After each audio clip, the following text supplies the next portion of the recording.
ಶುಭೋದಯ ಸ್ನೇಹಿತರೆ. ಬೆಳಗಿನ ಜಾವದ ಸೌಂದರ್ಯ ಇದೆಯಲ್ಲ, ಅದು ಪ್ರಕೃತಿಯ ಅನಾವರಣ ಅನ್ನಬಹುದು.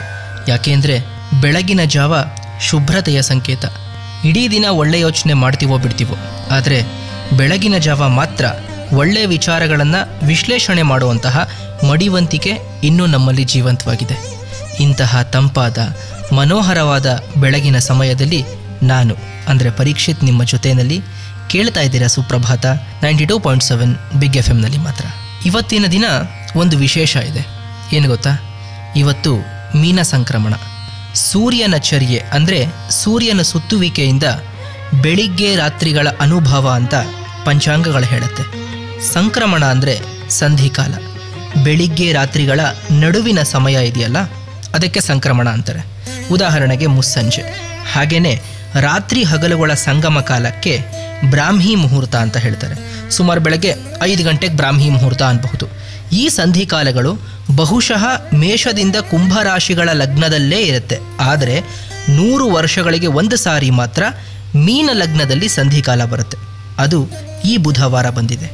ಈ ಸುಸಮಯದಲ್ಲಿ ಸಂಧ್ಯಾ ವಂದನೆ ಜಪತಪಾದಿಗಳನ್ನು ಮಾಡೋದ್ರಿಂದ ನಮಗೆ ಸಾತ್ವಿಕ ಶಕ್ತಿ ಟ್ರಾನ್ಸ್ಫರ್ ಆಗುತ್ತೆ. ಈ ವಿಚಾರ ಯೋಗಶಾಸ್ತ್ರದಲ್ಲೂ ಸಾಬೀತಾಗಿದೆ. ಅಂತಹ ಒಂದು ಅಭೂತಪೂರ್ವ ಸಂಕ್ರಮಣ ಕಾಲದಲ್ಲಿ ನಾವೀಗ ಇದ್ದೀವಿ. ಸರ್ವೇ ಜನಾಃ ಸುಖಿನೋ ಭವಂತು ಅಂತ ಭಗವಂತನಲ್ಲಿ ಕೇಳಿಕೊಳ್ತಾ ಇವತ್ತಿನ ಸುಪ್ರಭಾತವನ್ನು ಮುಂದುವರಿಸೋಣ. ಇವತ್ತು ನಾನು ನಿಮಗೆ ಒಬ್ಬ ಭವರೋಗ ವೈದ್ಯನ ದೇಗುಲದ ಬಗ್ಗೆ ಹೇಳಬೇಕು. ಅದು ಯಾವುದು ಅಂತ ಹೇಳ್ತೀನಿ. ಅಲ್ಲಿವರೆಗೂ ಕೇಳ್ತಾ ಇರಿ ಸುಪ್ರಭಾತ ನಿಮ್ಮ 92.7 ಬಿಗ್ FM ಮಾತ್ರ. ಒಂದು ಸುಪ್ರಸಿದ್ಧವಾದ ದೇವಸ್ಥಾನದ ಪರಿಚಯವನ್ನು ಮಾಡಿಕೊಡ್ತೀನಿ ಹಿಂದೆ. ಆ ದೇವಸ್ಥಾನದ ಹೆಸರು ವೈದ್ಯನಾಥೇಶ್ವರನ ದೇವಸ್ಥಾನ.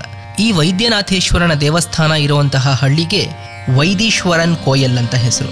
ಚಿದಂಬರಂ ಕುಂಭಕೋಣದ ನಡುವೆ ಇರುವ ವೈದೀಶ್ವರನ್ ಕೋವಿಲ್ಗಾಗಲಿ ಅಥವಾ ಶೀರ್ಕಾಳಿ ಅಂತ ಇನ್ನೊಂದು ಕ್ಷೇತ್ರಕ್ಕಾಗಲಿ ಹೋಗದೇ ಇರೋರು ಬಹುಶಃ ತಮಿಳುನಾಡಿನಲ್ಲಿ ಇಲ್ಲವೇ ಇಲ್ಲ. ಕುಂಭಕೋಣಂನಿಂದ ಚಿದಂಬರಂಗೆ ಸುಮಾರು 75 ಮೈಲಿಗಳಾಗುತ್ತೆ. ಈ ಎರಡೂ ಊರಿಗೂ ಮಧ್ಯದಲ್ಲಿ ಈ ವೈದೀಶ್ವರನ್ ಕೋವಿಲ್ ಇದೆ.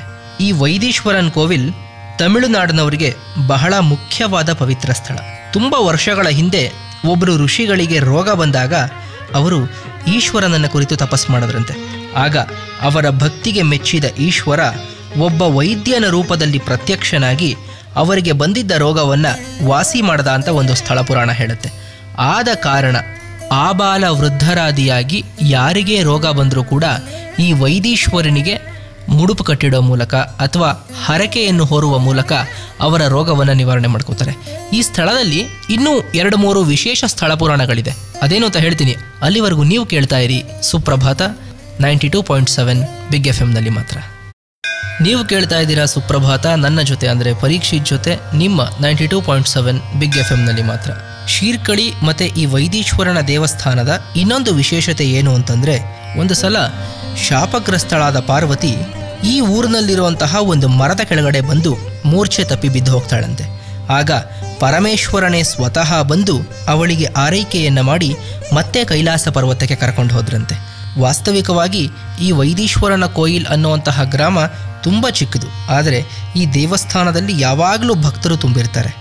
ಇದಾದ ನಂತರ ಈ ಶೀರ್ಕಳಿ ದೇವಸ್ಥಾನಕ್ಕೆ, ಈ ವೈದೀಶ್ವರನ ಕೋಯಲ್ ದೇವಸ್ಥಾನಕ್ಕೆ ಇನ್ನೊಂದು ವಿಶೇಷತೆ ಇದೆ. ಏನು ಅಂತಂದರೆ, ನಿಮಗೆಲ್ಲ ರಾಮಾಯಣದಲ್ಲಿ ಬರುವಂತಹ ಜಟಾಯು ಗೊತ್ತು.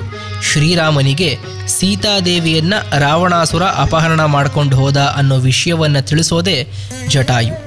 ಆ ಜಟಾಯು ರಾಮನಿಗೆ ವಿಷಯವನ್ನು ತಿಳಿಸಿದ್ದು ಇದೇ ವೈದೀಶ್ವರನ ಕೋಯಲ್ ಅನ್ನುವಂತಹ ಗ್ರಾಮದಲ್ಲಿ. ಇವತ್ತಿಗೂ ಆ ದೇವಸ್ಥಾನಕ್ಕೆ ಹೋದರೆ ಜಟಾಯುವಿಗೆ ಶ್ರೀರಾಮ ಅಂತ್ಯ ಸಂಸ್ಕಾರ ಮಾಡಿದ ಜಾಗ ಅಂತ ಆ ದೇವಸ್ಥಾನದ ಪ್ರಾಂಗಣದಲ್ಲಿರುವಂತಹ ಒಂದು ಸ್ಥಳವನ್ನು ತೋರಿಸ್ತಾರೆ. ಈ ವೈದೀಶ್ವರನ ದೇವಸ್ಥಾನಕ್ಕೆ ಹೋದರೆ ಇನ್ನೊಂದು ವಿಶೇಷತೆ ಇದೆ. ಅದೇನು ಅಂತ ಹೇಳ್ತೀನಿ ಇನ್ನು ಸ್ವಲ್ಪ ಹೊತ್ತಿನಲ್ಲೇ. ಅಲ್ಲಿವರೆಗೂ ನೀವು ಕೇಳ್ತಾ ಇರಿ 92.7 ಬಿಗ್ FM. ವೈದೀಶ್ವರನ ಕೋಯಲ್ ಹಾಗೆ ಶೀರ್ಕಳಿ ಅನ್ನುವಂತಹ ಕ್ಷೇತ್ರದ ಸ್ಥಳ ಪುರಾಣವನ್ನು ನಾವು ತಿಳ್ಕೊಂಡ್ವಿ. ವೈದೀಶ್ವರನ ಕೋಯಲ್ ಅನ್ನುವಂತಹ ಹೆಸರನ್ನು ತಮಿಳುನಾಡಿನಲ್ಲಿ ಬಿಟ್ಟು ಬೇರೆ ಪ್ರಾಂತ್ಯದವ್ರಿಗೆ ಅಷ್ಟಾಗೆ ತಿಳಿದಿರಲ್ಲ.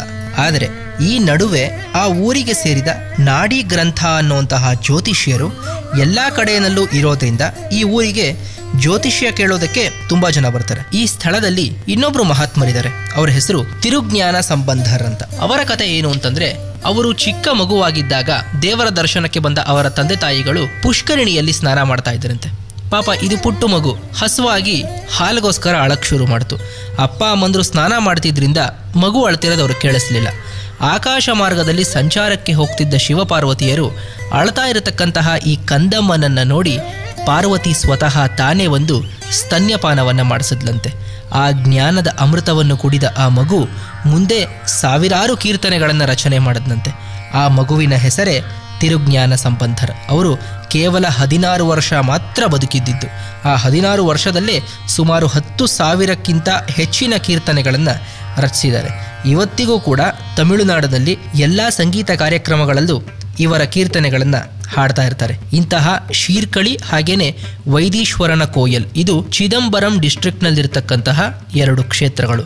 ನಿಮಗೆ ಅನುಕೂಲ ಆದಾಗ ಚಿದಂಬರಂ ಕಡೆ ಹೋದಾಗ ಈ ದೇವಸ್ಥಾನಕ್ಕೆ ಹೋಗಿ ಬನ್ನಿ, ನಿಮಗೂ ಕೂಡ ಮಾನಸಿಕವಾಗಿ ಒಂದು ನೆಮ್ಮದಿ ಸಿಗ್ಬೋದು ಅಂತ ಹೇಳ್ತಾ ಇವತ್ತು ನಾನು ನಿಮಗೆ ಒಂದು ಪ್ರಸಂಗದ ಬಗ್ಗೆ ಹೇಳಬೇಕು. ಅದು ಯಾವ ಪ್ರಸಂಗ ಅಂತ ಇನ್ನು ಸ್ವಲ್ಪ ಹೊತ್ತಿನಲ್ಲೇ ಬಂದು ಹೇಳ್ತೀನಿ. ಅಲ್ಲಿವರೆಗೂ ಕೇಳ್ತಾ ಇರಿ 92.7 ಬಿಗ್ FM.